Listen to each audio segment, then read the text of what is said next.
all you need to know. KNX 1070 News Radio. Good morning. The time is 4:30 on Monday, January 17th. And these are the places where there's news. Washington, the nation. It was going to be a beautiful day that early morning in Los Angeles in 1994. It was a holiday, the end of a 3-day weekend. Most of the city was asleep, taking it easy. The Earth was awake, however, and on the move. The White House, President Clinton.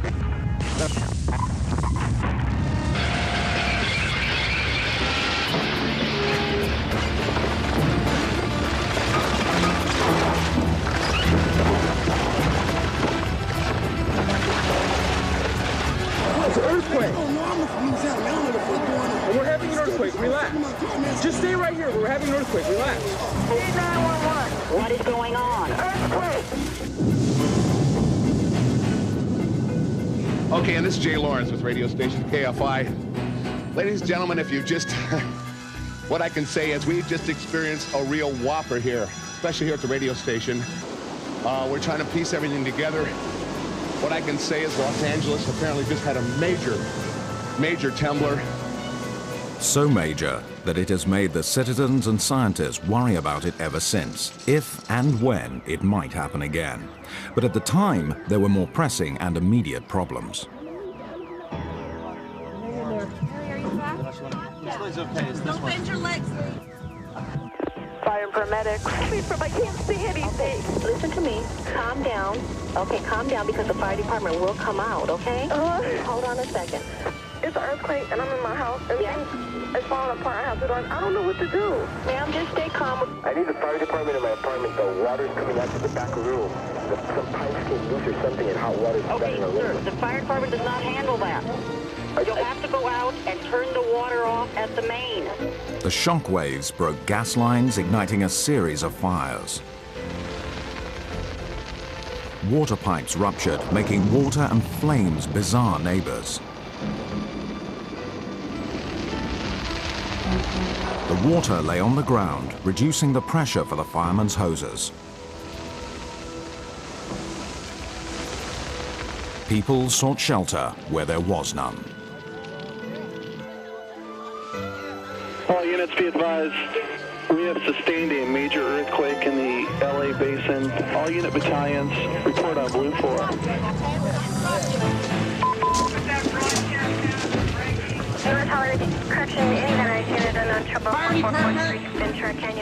In darkness, rescue workers tried to find people unable to help themselves.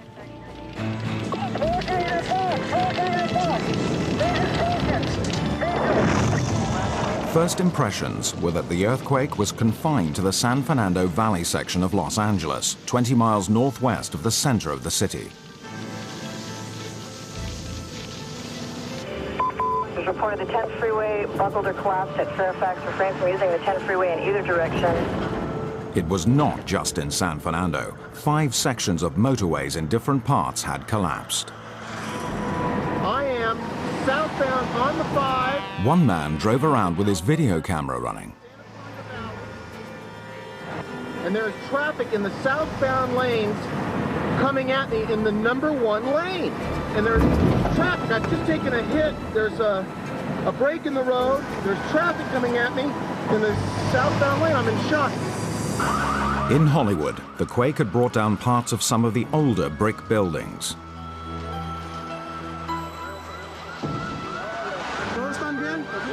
Power lines were ripped from their sockets throughout the whole of the Los Angeles metropolitan area, adding darkness to the confusion.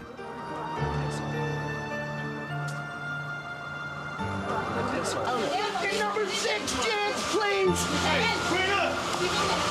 Is there somebody in there? A kitty, just a kitty!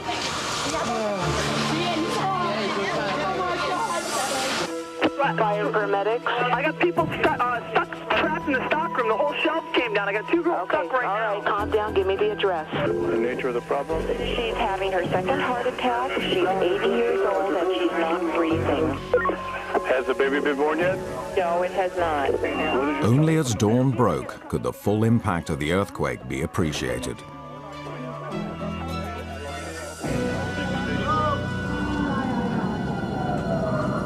hole right through here, man. Are you in a car? He sounds like he's right here. Sounds like he's right here. Sounds like he's right Hey, we're coming. There were people still trapped and needing help. I think he's right below you, Jerry. I think he's right here. Yeah. I couldn't tell. Underneath the masonry of a fallen multi-story car park was Salvador Pena, a street sweeper. He was alive, but pinned down by concrete.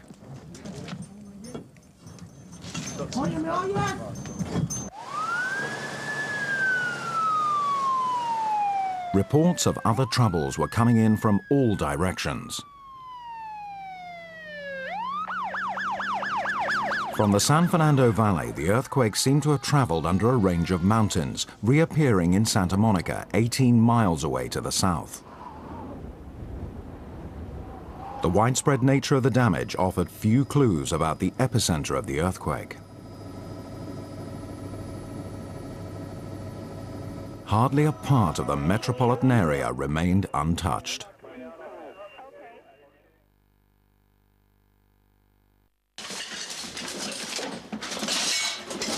This is KNX Los Angeles. Okay, we are getting some preliminary information here. This is a 6.5, struck at 4:31.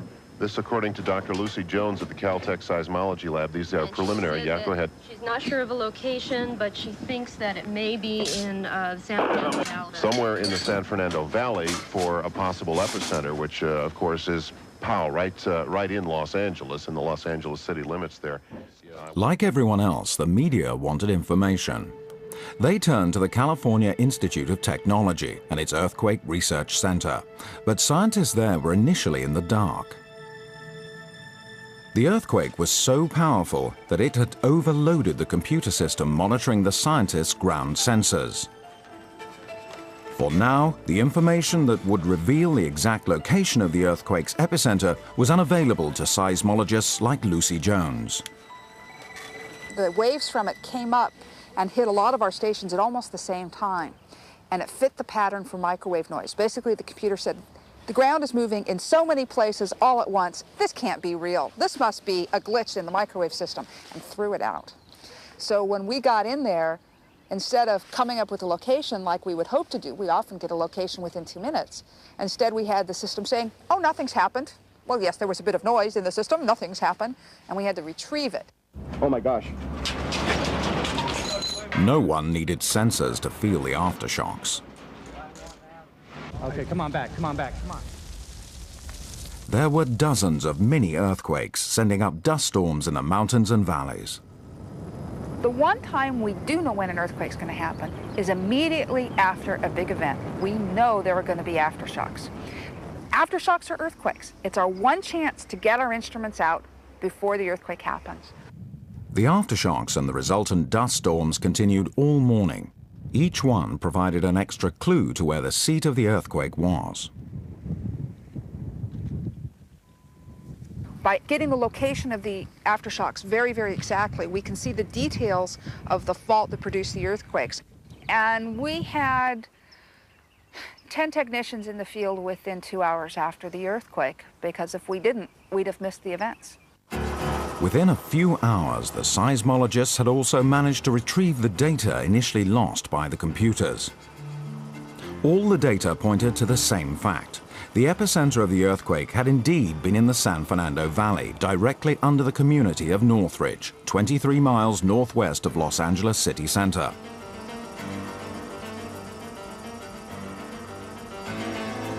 The Caltech geologist Jim Doland was among the first to fly over the epicenter to survey the scene.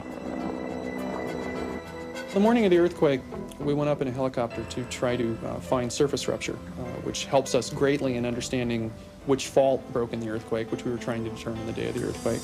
So we went up in the helicopter and spent several hours flying around the epicentral area and the area to the north, trying to find surface rupture. Most earthquakes leave a surface gash in the Earth's crust, a superficial signal that reveals the subterranean fault that caused it. But not this time. Doland couldn't find any surface rupture caused by the Earth's movement. so there were no clues to which exact earth fault was to blame. It's one of those unfortunate instances where we had to have an earthquake to find out where the fault that broke in the earthquake was. We didn't know that the fault that broke in the Northridge earthquake existed before the earthquake. The widespread damage left little doubt that Northridge was indeed above the center of the earthquake.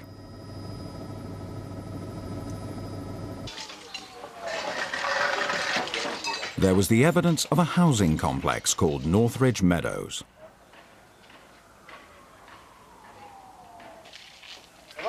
It had been 3 stories high. Now it was 2. Wait a minute. Hold up. You underneath that? Okay, he's right underneath here. Dozens of people were trapped inside and underneath. Of the ultimate death toll of 57 people, 16 were found inside this one building.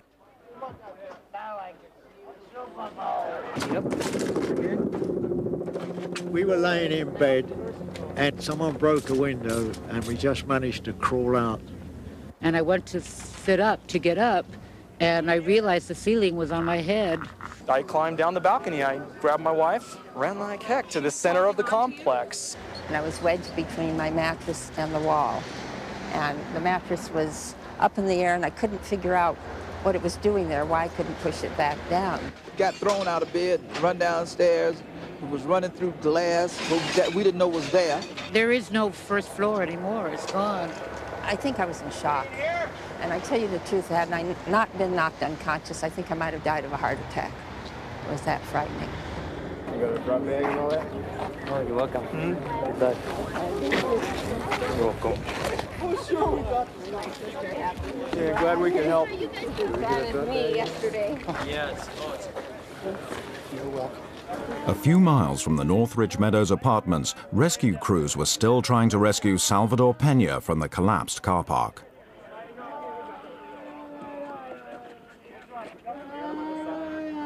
Right up here, guys. We're gonna lay him down. Yeah. Right up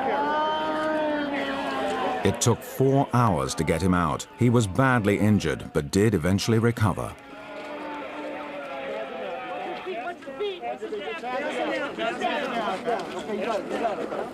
Everyone's initially very frightened, and then once the shock starts wearing off, you really want to know what happened. It's a very schizophrenic experience, a large earthquake. It's a very schizophrenic experience for a geologist or a seismologist who works on earthquakes, because on the one hand, the amount of energy that's involved in moving a chunk of the Earth's crust 10 miles thick, moving that thing 20 feet in a couple of seconds is mind-boggling, and it's extraordinarily fascinating. That's why we work on earthquakes, because they are so fascinating. On the other hand, when you're up in a helicopter flying around over Northridge the morning of the earthquake, looking at, derailed trains, buildings on fire, apartment buildings that have collapsed and obviously killed people, on a completely different level, on a human level, it's a devastating experience. So we're constantly trying to balance these two reactions to an earthquake. There was surface damage all over the place, but no rupture in the Earth's crust. Doland and his colleagues knew its absence meant only one thing. The earthquake was the work of a blind thrust fault. A fault that cannot be seen. It ruptures but does not break the Earth's surface. The Northridge shock started deep underground and stopped 5 miles from the surface instead of going all the way to the top. Nevertheless, that did not diminish its destructive effect. So it was much more difficult in the day or two after the earthquake to understand what had happened, because it's very easy to go out and see a road that's offset in an earthquake. It's much more difficult to understand something that happened 10 miles deep. The Northridge blind thrust had lasted only 6 seconds. It took the city years to recover from its effects. Unlike San Francisco to the north, Los Angeles had experienced relatively few earthquakes in its short history. There have been only a few moderate shocks, not enough to deter the city from growing into America's center of the entertainment industry. In 1933, cameras shooting a W.C. Fields feature movie caught one of the moderate shocks on film.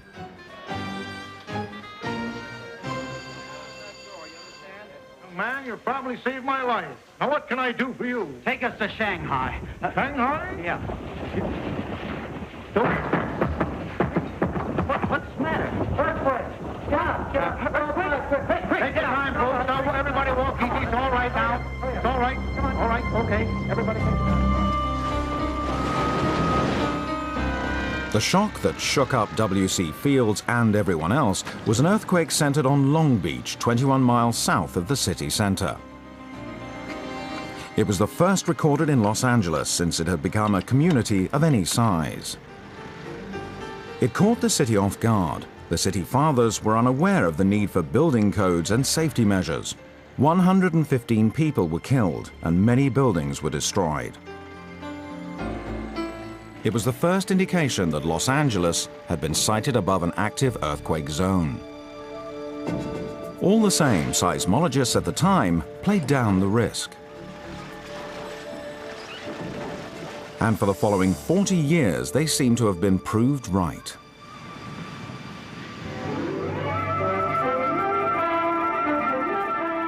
"40 years in which the city boomed and spread in all directions. New suburbs with shopping centers stretched ever outwards, especially in the area known as the San Fernando Valley." Notice the attractive curved streets in the convenient commercial area. The only seismic hazard people worried about, and even then they didn't worry very much, was the San Andreas Fault, which bypasses Los Angeles in the desert 60 miles away. The San Andreas Fault is really an 800-mile-long crack where two of the Earth's giant tectonic plates meet. The North American plate lies to the east under San Francisco, while the Pacific plate on the west lies beneath Los Angeles. Los Angeles is sitting on the Pacific Ocean plate, and it's being moved to the northwest compared to North America at a rate of just under a couple of inches a year. It's about the same rate that your fingernails grow. And in 5 to 10 million years, we're going to have Los Angeles as a suburb of San Francisco, or San Francisco as a suburb of Los Angeles, depending on your point of view. And in 50 million years or so, we'll be actually heading up into Alaska, giving up on our palm trees. The plates slide by each other in a north-south direction, but not always smoothly. The San Andreas is known as the strike-slip fault because the plates bump and grind as they rub against each other, passing in opposite directions. It's the grinding, it's the slow, inexorable grinding of these two plates past one another that causes earthquakes. They stick in places. And when they stick, you build up strain because the plates on either side continue moving.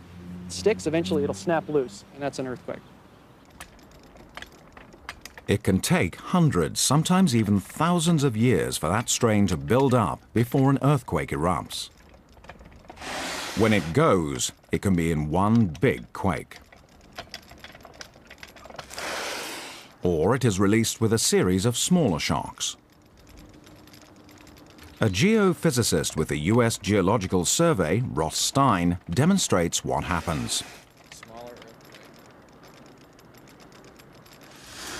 What you're looking at here is everything I know about earthquakes. And this really isn't as embarrassing an admission as it sounds, because really in this simple experiment, all of the behavior that we see in earthquakes is replicated. Now, what is the earthquake machine? It's this machine that is driven by steady motion of the plate's interiors, which is represented in this experiment by this winch, which I just crank steadily. It's got the elasticity of the Earth's crust. It's actually rubbery. It's pretty stiff, but it's rubbery. And it's got some mass that's in frictional contact with the surface. That's the fall. So by steadily loading up this system, I'm increasing the force on the brick. Okay, what just happened? We had an earthquake. Keep watching. And as the spring gets pulled in here, we're bringing up the loads again on the brick. So we've had a second earthquake. We'll let it go one more time. Okay. Now, were all these earthquakes of the same size? No, it's incredible. I can't create a situation that's any simpler than this, and undoubtedly the Earth is more complicated. The magnitude of an earthquake is determined by the size of the area it covers and the length of its duration. This produces a sliding scale of severity. Larger quakes rated magnitude 7 or above are when the Earth relieves its strain all at once. Moderate earthquakes relieve the strain in stages but occur more frequently. There is a direct link between the San Andreas and all the faults under Los Angeles. For most of its 800-mile length, the San Andreas runs straight. Just north of Los Angeles, however, the fault takes a sudden turn. At this bend, the Pacific Plate and the North American plates no longer slide past one another, but collide head-on. Over eons, the constant banging at the bend has cracked the plate underlying Los Angeles into small pieces, creating a network of smaller faults like cracks on a pane of glass.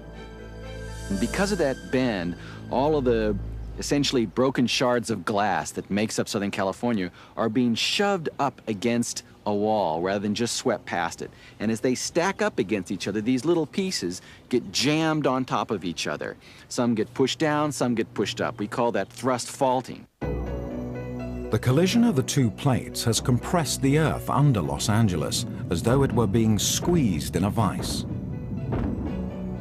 Every so often, the compression reaches a point where one piece of Earth is forced over another. The Earth above has nowhere to go but up. The result is an earthquake.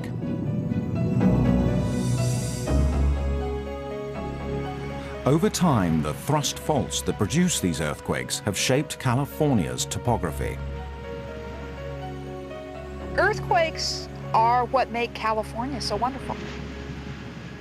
Whenever you see mountains in California, basically you should be thinking earthquakes, because there are probably faults pushing those mountains up.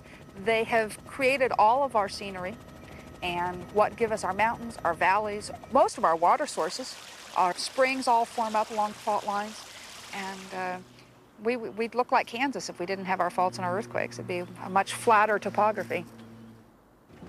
In the hills overlooking Los Angeles, geophysicist Andrea Donneland is measuring how much the Earth moves because of the compression. For the first time, scientists are learning the extent to which LA's landscape is being squeezed. From that, they can then gauge how much the strain is being caused by the thrust faults underground. Eventually, such information should provide clues about when and where LA's next earthquake may occur.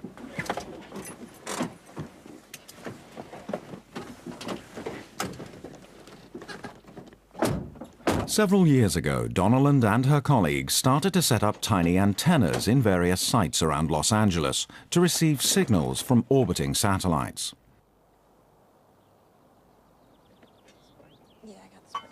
Donneland regularly monitors the position of the satellites relative to her receivers on the ground. She can then fairly simply determine whether the distance between the receivers has changed. Recently, they have inched closer together. Ready? This part of the Earth is shrinking, an indication that there is greater pressure underground along the fault lines. We know the LA basin is shortening. We don't know where it's shortening or what faults are taking up that motion. If the strains are very high, if the Earth is moving very quickly, then we suspect that there's something going on. We know there's active tectonic deformation, and then we try to figure out what faults are responsible for that. This forecasting has already begun to prove its worth. In 1987, Donneland and her colleagues detected pressure building in the mountains northwest of Los Angeles. For 6 years, the strain intensified. It looked like the region might be working towards an earthquake. 2 months before the Northridge earthquake erupted, she and her colleagues forecast a magnitude 6.4 event in the mountains northwest of Los Angeles, an area which indeed included Northridge. It looked like it was ready to snap because the strain was so high, which again means stress is building up, and also because there hadn't been an earthquake. And since the recurrence interval on these faults is 200 to 500 years, there hadn't been an earthquake in 200 years. We knew the earthquake could happen tomorrow or January 17th, or it could happen a century from now. We aren't sure, but it seemed as ripe as any area in Southern California to break. After the Northridge quake, Donnelland used the satellites to confirm that the thrust faults had raised the surface. The Northridge quake had indeed forced the ground upward, adding more than a foot to the mountains surrounding the northern edge of the city. Most of the mountains that ring Los Angeles sit on active thrust faults. Until recently, these mountains, or folds as geologists call them, were thought to grow very slowly, perhaps by only a few millimeters a century. But 2 recent earthquakes can cast doubt on that. A couple of earthquakes dramatically changed our mind. In 1980, there was a magnitude 7.3 earthquake in Algeria at a place called El Asnam.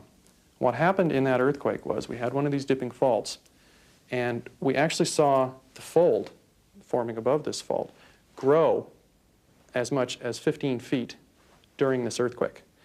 And it was very clear from this earthquake that folds did not always grow slowly by creeping up.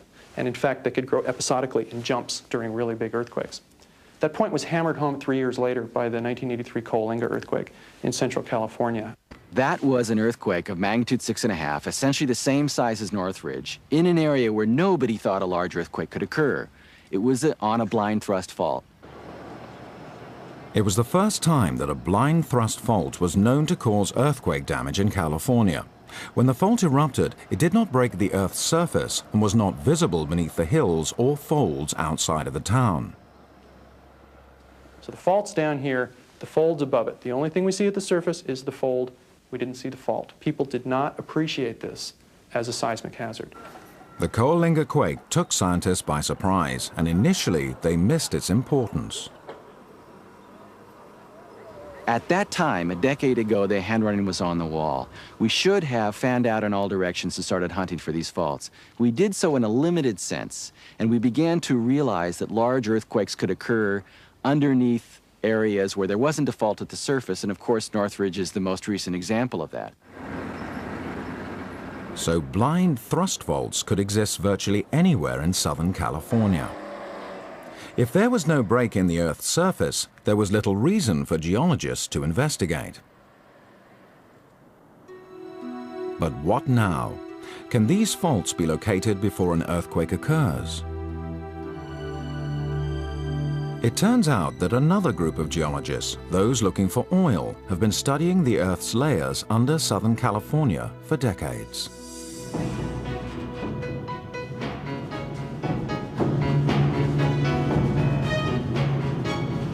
Before Los Angeles was so big, petroleum geologists scoured the area in search of oil, sending down shock waves and producing hundreds of seismic maps of the Earth's crust. For years, they have known that petroleum is trapped in pools underneath the land that is folded into gentle hills. Been a lot of oil prospecting in California, particularly in the LA basin, in urban LA, and produced billions of barrels of oil. That actually was good news. If you think about it, oil's less dense than water. It's going to flow up as high as it can go, and it'll typically flow up into the core of these folds, which we call anticlines. The hills filled with oil were created by earthquakes along blind thrust faults. Tom Davis and Jay Namson are oil geologists who spent years making underground maps of Southern California.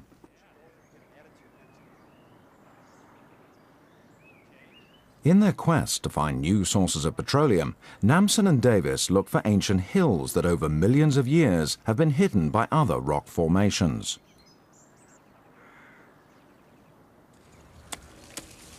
Erosion may have made the landscape appear relatively flat, disguising the source of oil and the earthquake hazard underneath. This was a very novel idea for the earthquake community, that there could be large earthquakes on faults that don't come to the surface. And to us, we had already been predicting those things throughout California. We just didn't realize the impact that it would have on seismic hazard studies in Southern California. Okay, that'll be location 1. To confirm their theory about hidden hills and the faults beneath them, the two geologists needed to know what the Earth looked like from the inside out. They gathered information from both above and below the ground. Rock samples and the findings of sound waves on the Earth's subterranean structure helped them to compile pictures of cross-sections 15 miles below ground. The pair found blind thrust faults in areas never considered to be at risk from earthquakes. And one of those blind thrusts appears to run directly under central Los Angeles. The moment of realization of this large fault under Los Angeles came when I really got all of the well data together, and to me it meant something as far as there had to be a very active large thrust under downtown Los Angeles that no one knew about. He had never imagined Los Angeles could sit atop such a large and potentially dangerous fault. And I spoke to a number of geologists at that time, and everyone was amazed, and the implications were clear to everyone within that, it was probably a few-week period, that if there really was a fault like this under downtown Los Angeles, it had some fairly serious implications as far as seismic hazard. Davis originally called his discovery Fault A. It was later renamed as the Elysian Park Fault. Today, there are many who consider the Elysian Park to be the city's most serious earthquake threat. The Elysian Park Fault could produce a really horrible earthquake. It could also produce a lot of north ridges, and we don't know. We don't have enough data right now, not because we can't know, but because the work just hasn't been done yet.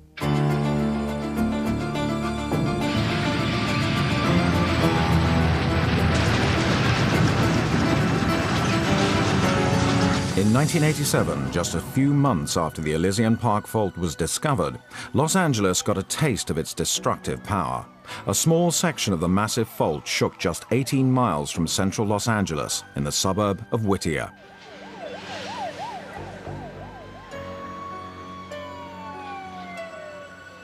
In 1987, we had the real wake-up call for the Los Angeles area. We had the Whittier Narrows earthquake, a magnitude 6, really a pop on the record compared to Northridge. Nevertheless, on a blind thrust fault in LA, that's when we realized that LA is essentially sited on a set of knife blades. There are faults down there which we hadn't realized, and what we now have done is to look back around the world to other sites with similar conditions and see that earthquakes of magnitude 7 to 7.5 occur on these blind thrust faults, and so they presumably occur here as well. Los Angeles woke up with a jolt to the danger of earthquakes. It was clear the entire city was crisscrossed underneath with blind thrust faults. Even a moderate earthquake along one of the faults could be highly destructive. What this has led us to is the inescapable conclusion that we're not looking at one big one. We're looking at a number of different potential big ones. And I think that does represent a shift in the way we've appreciated seismic hazards in LA in the past few years. After the Whittier earthquake, Los Angeles went from knowing little to finding out as much as it could. Today, experts believe that the city sits atop as many as 100 active earthquake faults, some of them lying beneath the most famous real estate in the country.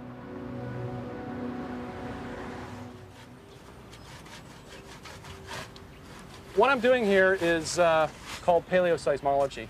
Effectively, that just means the history of earthquakes, or the earthquake history of a specific fault. What we do is we dig trenches like we're in right now, and look for beds that have been offset by earthquake faults.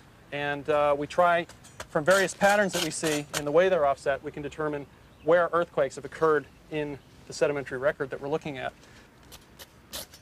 The beds Doland examines are actually layers of the Earth's crust, piled up over millions of years. Occasionally, there are visible deposits of charcoal left over from ancient brush fires. During an earthquake, a fault forces the land upward and knocks the layers and the charcoal out of alignment. By dating the deposits of charcoal within each offset layer, Dolan can determine how long ago they were displaced by an earthquake. By doing that, by getting the age on these deposits, we can develop a history of movement on these earthquake faults by how the beds have been offset. This information gives Dolan an idea how frequently faults tend to erupt, and that he hopes will help him to forecast future earthquakes. Many of the faults under Los Angeles have not moved violently for several thousand years and appear overdue to do so. High levels of stress may be building up under the city. Eventually, that pressure will be released in one of two ways. Either we can have a number of Northridge-sized, San Fernando-sized, magnitude 6.7, moderately large earthquakes, or we can have a much larger, although much less frequent, earthquake, possibly magnitude 7 or larger, on one of these faults within the metropolitan area. Both of those scenarios are equally plausible, given what we know about faults in LA at the present time.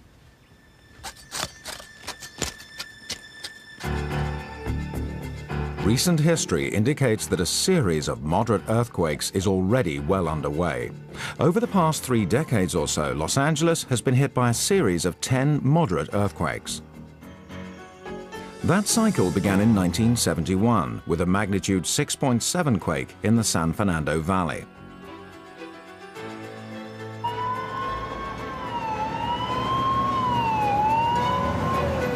It was the first significant earthquake to hit Los Angeles since the Long Beach disaster in 1933.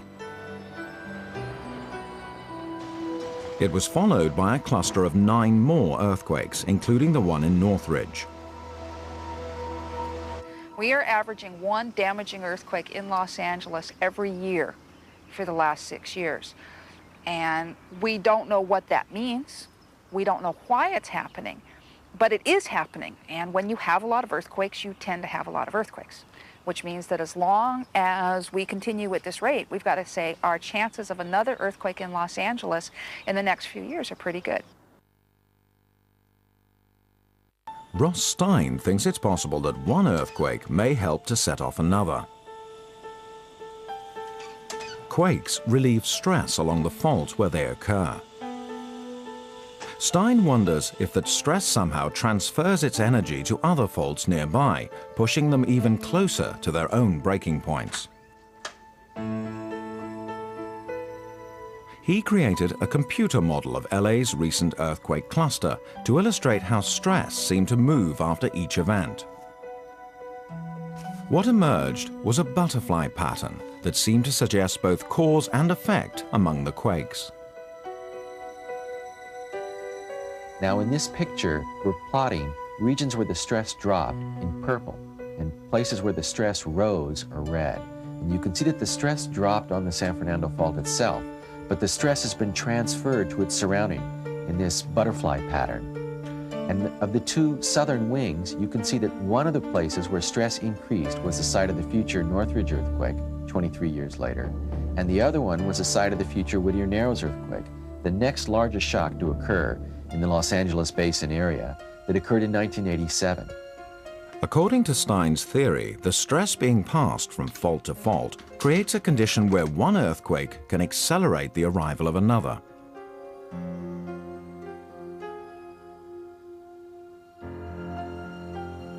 Now, are any of these stress changes enough to cause an earthquake? No.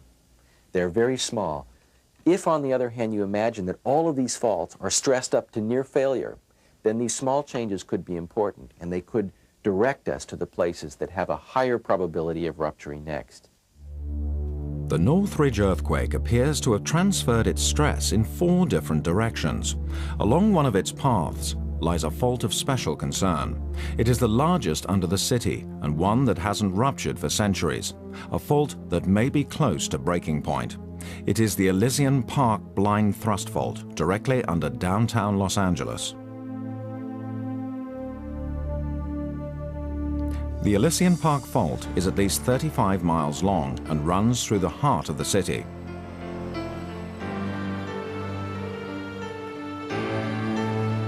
It could shift in sections, causing a series of smaller quakes. Or it could lurch in one go, creating a massive magnitude 7 or 7.5 quake directly under Los Angeles. The possibility of a magnitude 7.5 earthquake occurring directly beneath metropolitan Los Angeles the consequences would be truly devastating. Remember that for every unit of 1 you go up on the magnitude scale, you're releasing more than 30 times more energy. A magnitude 7.5 is 32 times more powerful than a magnitude 6.5. So a magnitude 7.5 earthquake underneath metropolitan Los Angeles would just be enormously more powerful and enormously more destructive than a Northridge type earthquake. The possibility of such an event spurred the state of California into commissioning a study to consider what emergency crews might face. Its finding? 5,000 people might die. Damage could be up to $100 billion. Dick Andrews is director of the Governor's Office of Emergency Services. He makes a point of trying to get potential disasters into perspective. Obviously, it would be a catastrophic event. But again, if you take all of the numbers of people injured, the potential numbers of fatalities, and then you consider that, again, there are 15 million people that live in the Southern California, the Los Angeles metropolitan area. You're talking about a very small percentage of the overall population.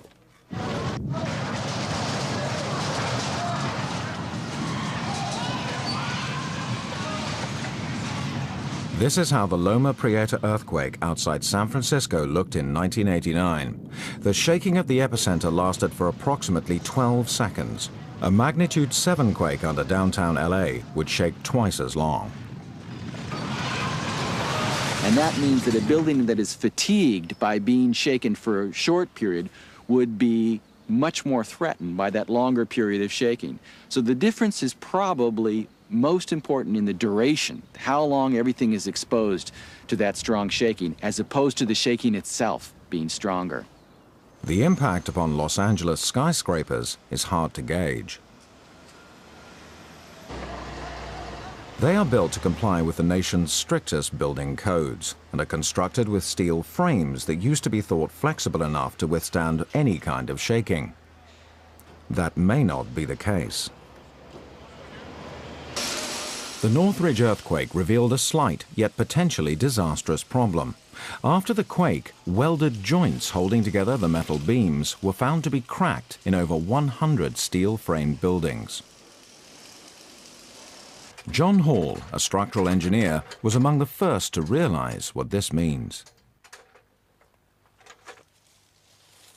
Some of the buildings which we previously thought were going to survive the earthquake without much trouble, namely the steel buildings, are going to have problems. Severe damage, some of them are going to collapse. He worries if the welds come apart, some buildings could collapse, as happened during the 1985 Mexico City earthquake. So now Californians are trying to find ways to prevent this happening. Also, Los Angeles has over 2,000 miles of gas and water pipelines. If sections ruptured, a volatile mix of fire and water could spread over large parts of the city.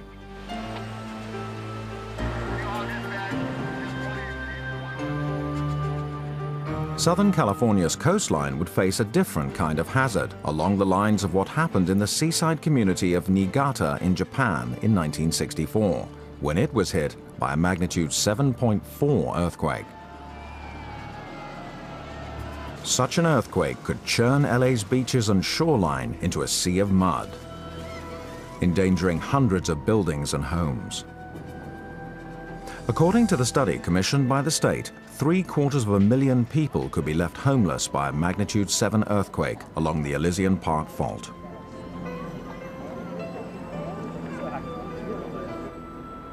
People ask me frequently, where can I go in LA to get away from earthquakes?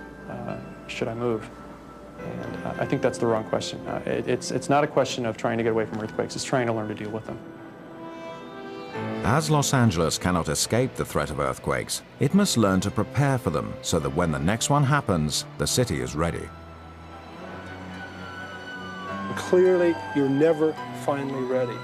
for something like that. But you simply go with what you have, when the emergency occurs. I like to cite a kind of takeoff on an old phrase of John Lennon's when he said, life is what happens while you're busy making plans. We've discovered here in California, disasters are what happens while you're busy making disaster plans. And so you can't just focus on the plans, you got to be able to execute those plans. The study of earthquakes is still a relatively young science. What little is known about the Earth's seismic secrets comes largely from earthquakes in the past and the clues each left behind. So we feel like we're on the hunt of a process of which we know too little about. And Northridge is really continuing that story. Maybe we've seen a structure by which we can fit together this sequence of large earthquakes that we've had. Maybe not. We're sniffing around, but we're terribly short of all the clues that we need.